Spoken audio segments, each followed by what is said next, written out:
Okay so welcome back to the third lecture of chemical kinetics. So आज का जो हम टॉपिक पढ़ने वाले हैं वो है factors affecting rate of reaction. Rate of reaction तो हमने देख लिया है। अभी क्या जो फैक्टर्स होते हैं जो रेट ऑफ रिएक्शन को मतलब रेट ऑफ रिएक्शन को अफेक्ट करते हैं, इंक्रीज करते हैं रेट या डिक्रीज करते हैं, जो भी कुछ होगा रिएक्शन में वो हम देखेंगे फैक्टर्स अफेक्टिंग। उसके बाद हम देखेंगे कि रेट लॉ क्या होता है। उसके बाद रेट लॉ के बाद हम देखेंगे रेट कांस्टेंट। अगर आप रेट लॉ समझ गए तो रेट कांस्टेंट 1 मिनट में समझ जाओगे। उसके बाद ये जो रेट कांस्टेंट होता है इसका कुछ यूनिट होता है, वो यूनिट हम देखेंगे कैसे निकालना है, कुछ ट्रिक एक देखेंगे कैसे निकालना है कैसे नहीं। So let's start with the factors affecting. बहुत ही इजी टॉपिक है और एग्जाम में पूछा भी जाता है। Let's see. तो फर्स्ट जो फैक्टर है नेचर ऑफ रिएक्टेंट। अभी रेट ऑफ रिएक्शन क्या होती है कि एक स्पीड हम बोलते हैं कि स्पीड से रिएक्टेंट जो कन्वर्ट होगा प्रोडक्ट में, ठीक है। तो उसमें डिपेंड करेगा कि नेचर ऑफ रिएक्टेंट क्या है, रिएक्टेंट क्या है, कौन सा है, वो डिपेंड करेगा। जैसे अभी सपोज मेरे पास दो एग्जांपल मैंने लिए हैं, NaCl और एक मैंने मेटल कॉम्प्लेक्स लिया है। अभी इन दोनों की अगर मैं रिएक्शन करने रख दूं तो क्या NaCl और ये जो मेटल कॉम्प्लेक्स है वो दोनों सेम टाइम पे प्रोडक्ट में कन्वर्ट होंगे? नहीं, कुछ ना कुछ अलग टाइम लगेगा। तो इसका रीजन क्या है? इसका रीजन है कि ये इसमें जो बॉन्ड्स है वो कुछ अलग बॉन्ड है। क्यों? क्योंकि ये आयोनिक है, ये वाला क्या है, मेटेलिक है। तो कुछ ना कुछ इसमें डिफरेंस है। क्या डिफरेंस है? तो इसमें बॉन्डिंग का डिफरेंस है। ये मेटल वाला बॉन्ड है, ये आयोनिक वाला है। कहीं कोवेलेंट बॉन्ड वाला होगा, कहीं वैन डर वाल फोर्स वाला होगा। तो नेचर ऑफ रिएक्टेंट क्या है, क्या सब्सटेंस हम ले रहे हैं, उसके ऊपर फैक्टर क्या डिपेंड करे, रेट ऑफ रिएक्शन क्या करेगा, डिपेंड करेगा। उसके बाद है concentration of the reactant. Suppose मेरे पास कोई भी एक कॉन्सेंट्रेशन रिएक्टेंट है, तो अगर इसके रिएक्टेंट का कॉन्सेंट्रेशन सपोज ज्यादा है तो रेट ऑफ रिएक्शन क्या होगा, रेट ऑफ रिएक्शन भी ज्यादा होगा। अगर रिएक्टेंट मेरे पास ज्यादा है तो रेट ऑफ रिएक्शन भी क्या होगा, स्पीड क्या होगी, ज्यादा होगी। तो हम यहाँ पे एक लिख देखते हैं शॉर्ट में कि अगर कॉन्सेंट्रेशन हम इंक्रीज कर रहे हैं, कॉन्सेंट्रेशन इंक्रीज करेंगे तो रेट ऑफ रिएक्शन क्या होगा, इंक्रीज होगा। रेट को हम क्या आर से रिप्रेजेंट कर लेते हैं, ठीक है। अगर यही मैं बोलूं कि कॉन्सेंट्रेशन डिक्रीज कर दिया सर, तो क्या होगा, डायरेक्टली प्रोपोर्शनल ही है। तो क्या होगा, रेट भी क्या होगा, डिक्रीज हो जाएगा। सिंपल है, याद रखना, इसमें कंफ्यूजन मत करना, ठीक है। उसके बाद है टेम्परेचर। अभी अगर हम टेम्परेचर इंक्रीज करेंगे तो क्या होगा रिएक्शन में, तो क्या होगा अगर टेम्परेचर हम इंक्रीज कर रहे हैं। सपोज कोई भी हम यहाँ पे बर्नर ले लेते हैं, इसको अभी हीट कर लेते हैं, ठीक है। अभी यहाँ पे कुछ मेरा प्रोडक्ट है, सपोज इसमें हमने ये वाला बर्नर ले लिया, सपोज दूसरा लेते हैं, इसमें क्या है, फायर थोड़ा एक्स्ट्रा ले लेते हैं। अभी सब्सटेंस हमने सेम लिया है, सपोज ये 1 ग्राम 1 kg पकड़ लो, ये भी मैंने 1 kg पकड़ लिया। अभी इसमें फ्लेम क्या है, थोड़ा कम है, इसमें क्या है, मतलब टेम्परेचर इसमें ज़्यादा है। तो मेरे को बोलो कौन सा रिएक्टेंट जो है वो प्रोडक्ट में जल्दी कन्वर्ट होगा। ऑब्वियस है, जिसमें हीट ज़्यादा मिल रही है, जिसमें टेम्परेचर ज़्यादा मिल रहा है, वो क्या रिएक्टेंट में जल्दी कन्वर्ट हो रहा है, प्रोडक्ट में सॉरी कन्वर्ट हो रहा है। तो ऐसा क्यों है? क्योंकि इसमें जो है ज़्यादा टेम्परेचर में बॉन्ड जो ब्रेकिंग है वो सिस्टम ज़्यादा तेजी से काम करेगी। इसमें बॉन्ड ब्रेकिंग जो है, या फिर हम बोल सकते हैं कि केमिकल काइनेटिक्स के लैंग्वेज में जो कोलिजन होता है, कोलिजन थ्योरी हम बाद में पढ़ेंगे इसके बाद में ही इसी चैप्टर में। सो कोलिजन जो है मॉलिक्यूल का वो क्या होता है, फास्ट होता है, ज़्यादा होता है, ज़्यादा रेट से होता है। इसलिए टेम्परेचर इंक्रीज हम जैसे करते हैं तो रेट ऑफ रिएक्शन क्या होता है, इंक्रीज होता है, ठीक है। उसके बाद है कैटालिस्ट। कैटालिस्ट में क्या होगा,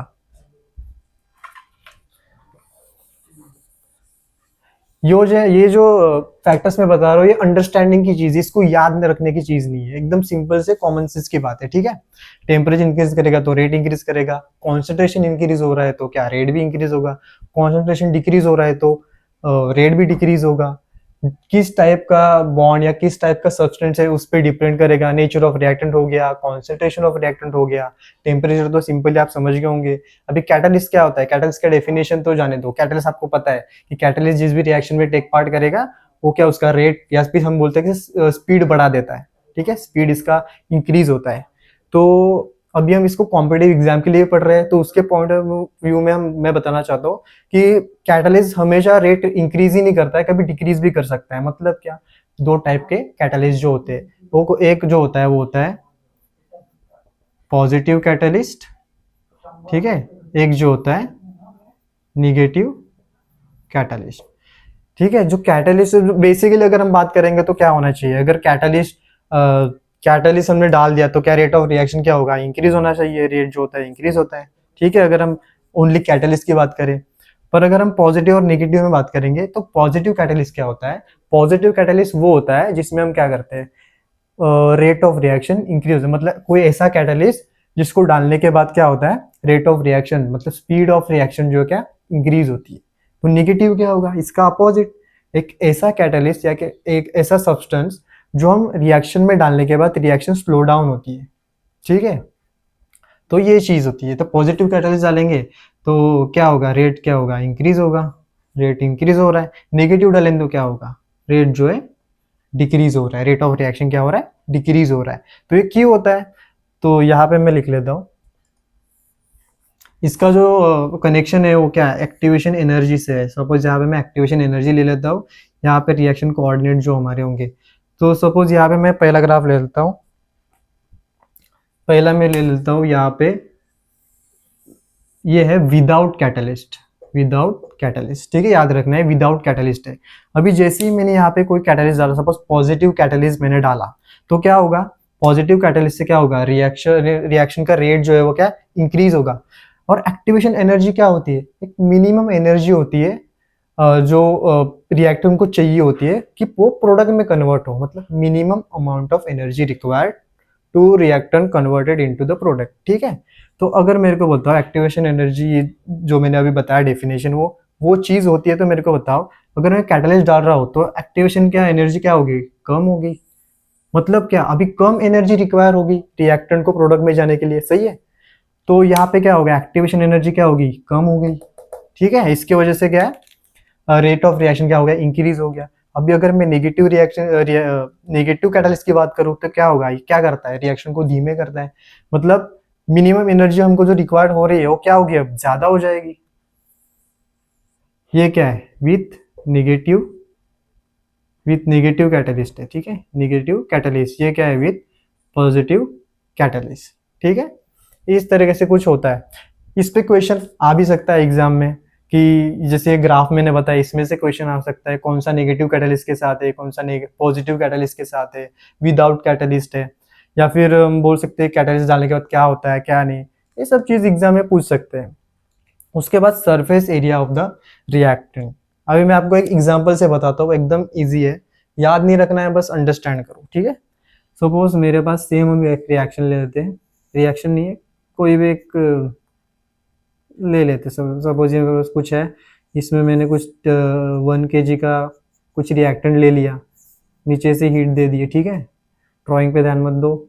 उसके बाद सेम चीज वही 1 kg पर हम किसको क्या लेंगे, पाउडर फॉर्म में लेंगे, पाउडर फॉर्म में ले लिया। ठीक है, हीट दे देंगे नीचे से, ये हमारा बर्नर है। ठीक है, अब एक मेरे को बात बताओ, ये जो है ये मैंने सॉलिड वे में लिया है, दोनों को सॉलिड में लिया है, ये 1 kg और ये 1 kg, कौन जल्दी प्रोडक्ट में कन्वर्ट होगा। सीधी सी बात है, इसका जो सरफेस एरिया देखो आप, इसका सरफेस एरिया कितना टच में है, अगर आप देखने जाओगे तो कुछ इतना ही एरिया जो है कांटेक्ट में आ रहा है, मतलब हीट इतनी ही जगह को मिल रही है।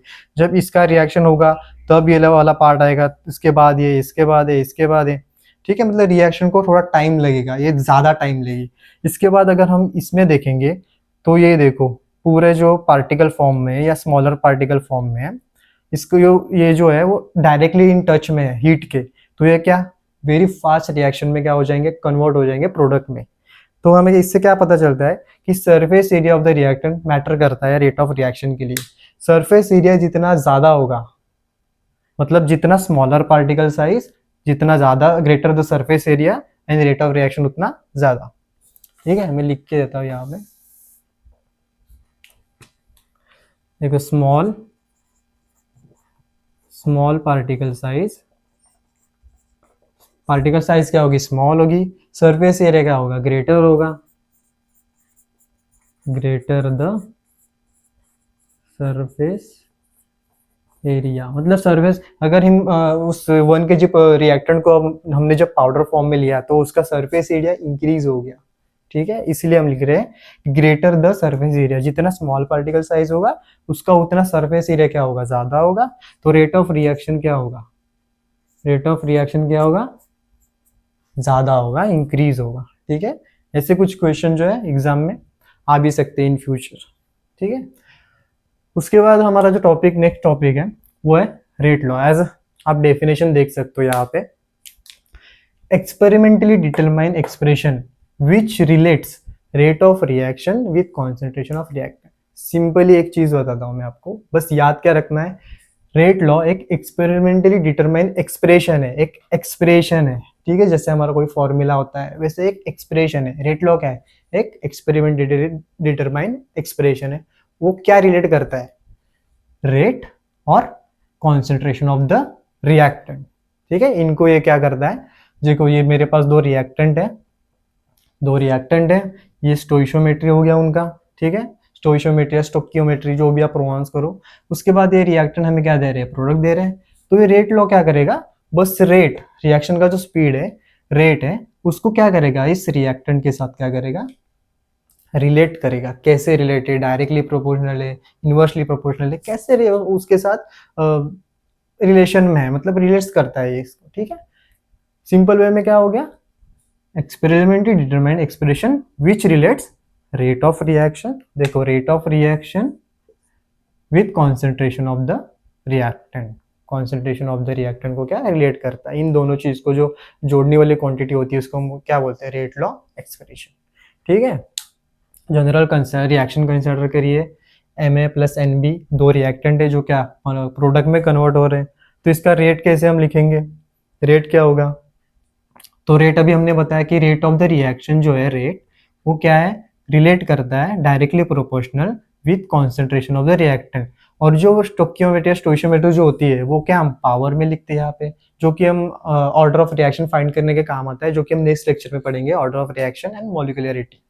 ठीक है, तो ये जो हमने अभी लिखा इसमें प्रोपोर्शनलिटी साइन है, तो जब भी प्रोपोर्शनलिटी साइन होता है उसको हटाने के लिए हमें क्या लेना पड़ता है, कांस्टेंट लेना पड़ता है। ठीक है, इक्वल टू साइन जब हम लगाएंगे, मतलब प्रोपोर्शनलिटी साइन हटाएंगे तो क्या करेंगे, कांस्टेंट ले लेंगे। ठीक है, so rate is equals K concentration of A to the power M, concentration of B to the power N.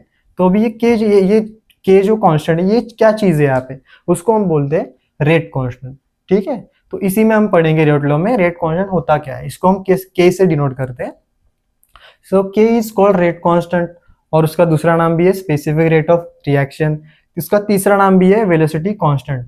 तो अभी हम जो बोर्ड्स में पढ़ते हैं उसमें तो रेट कांस्टेंट हम बोलते हैं इसको ज्यादातर, पर जब भी आप कॉम्पिटिटिव एग्जाम में जाएंगे, कॉम्पिटिटिव एग्जाम जैसे CSR नेट हो गया, गेट हो गया, जेई हो गया, नीट हो गया, तो कभी कभी कंफ्यूजन के लिए ये जो नाम है वेलोसिटी कांस्टेंट या स्पेसिफिक रेट ऑफ रिएक्शन, इसको यूज किया जाता है ताकि बच्चे कंफ्यूज हो कि दिया क्या गया। ठीक है, तो कुछ नहीं, ये बस रेट कांस्टेंट ही है।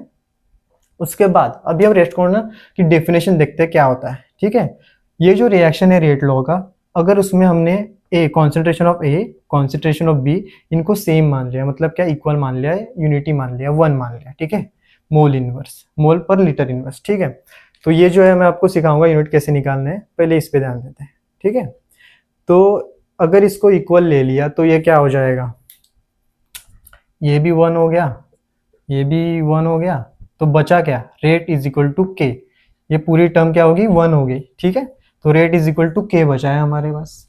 ठीक है, तो इसी से हम डेफिनेशन लिखेंगे, इसी से डेफिनेशन लिखेंगे, a rate constant can be define as, a rate constant can be define as the rate of reaction when the concentration of reactant in the reaction is unity, when the concentration of the reactant in the reaction is taken as a unity। मतलब क्या बोल रहा है कि जब हम reactant का concentration unity या फिर वन ले लेते हैं तो हमें क्या मिलता है, रेट मिलता है, के इज इक्वल टू रेट मिलता है। इसी को हम डेफिनेशन में कन्वर्ट करते हैं, rate constant can be define as, rate constant can be define as the rate of reaction, मतलब rate of reaction of the rate of reaction when the concentration of reactant in the concentration is unity. तो ये topic simple है, इसका जो numericals वगैरह जो भी कुछ है हम थोड़ा आगे पढ़ेंगे, पहले हम कंसेप्ट पढ़ लेते हैं। ठीक है, अभी ये जो हमने रेट कांस्टेंट पढ़ा, इसका कुछ यूनिट के बारे में बोल रहा था मैं, यूनिट। तो अब उस यूनिट को हम कैसे निकालते हैं, एग्जाम में बहुत बार पूछा जाता है, zero order, first order, second order, इनका यूनिट बताओ, ये कौन से टाइप की रिएक्शन है। यूनिट दे देंगे आपको और बोलेंगे कि बताइए कि फर्स्ट ऑर्डर है, सेकेंड ऑर्डर है, थर्ड ऑर्डर है, ओनली यूनिट दे के हमको गेस करना होगा। तो हम देख लेंगे कि अभी यूनिट कैसे निकालते हैं। वेरी सिंपल ट्रिक है हमारे पास, वो सिंपल ट्रिक लगाएंगे और हमारा यूनिट जो है वो हो जाएगा। ठीक है,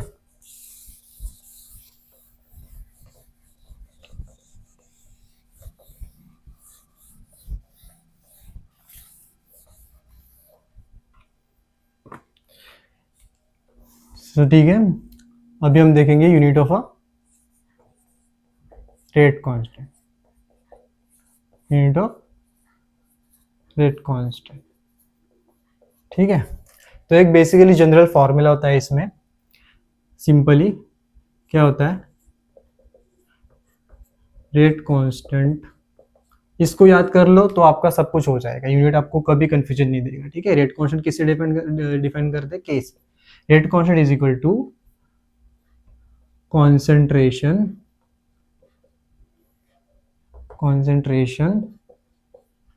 1 minus n into time inverse. ठीक है, इसको याद रख लिया तो आपका यूनिट का सब कुछ क्लियर हो जाएगा।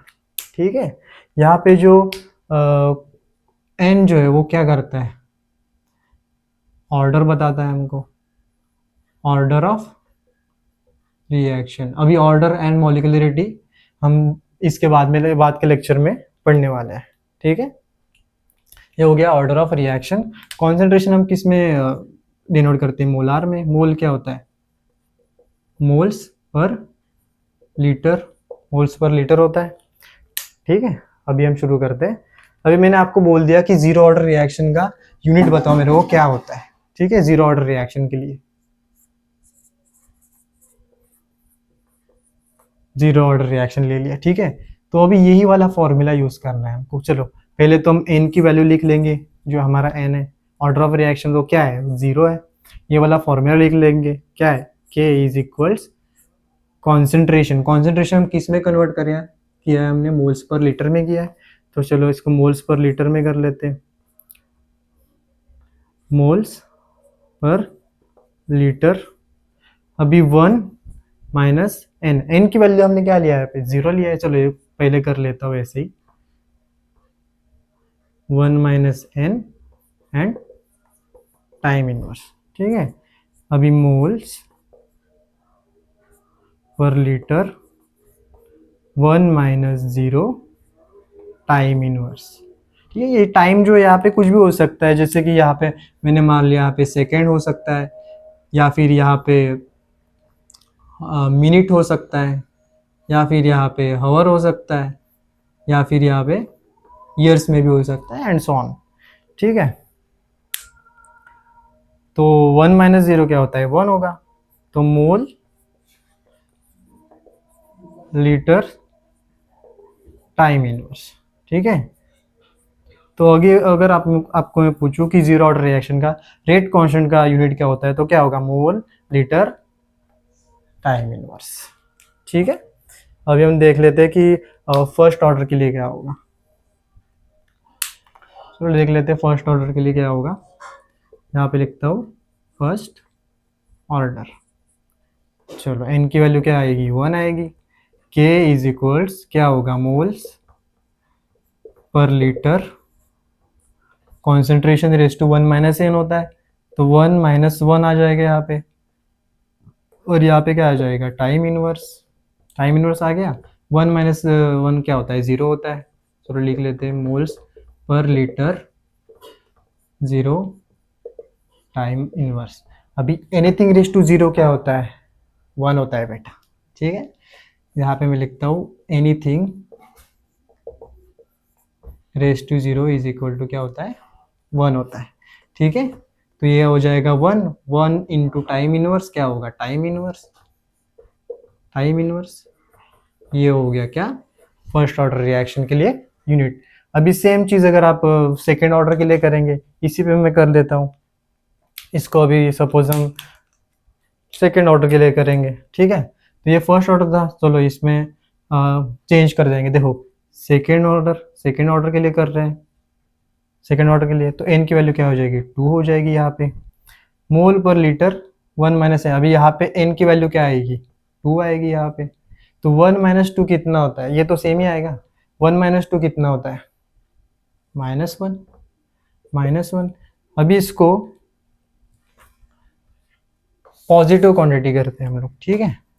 अगर ये मोल्स पर लीटर है और इसमें -1 है, अगर इसको मैं लीटर पर मोल कर दूँ तो नेगेटिव साइन हट जाएगा, ठीक है।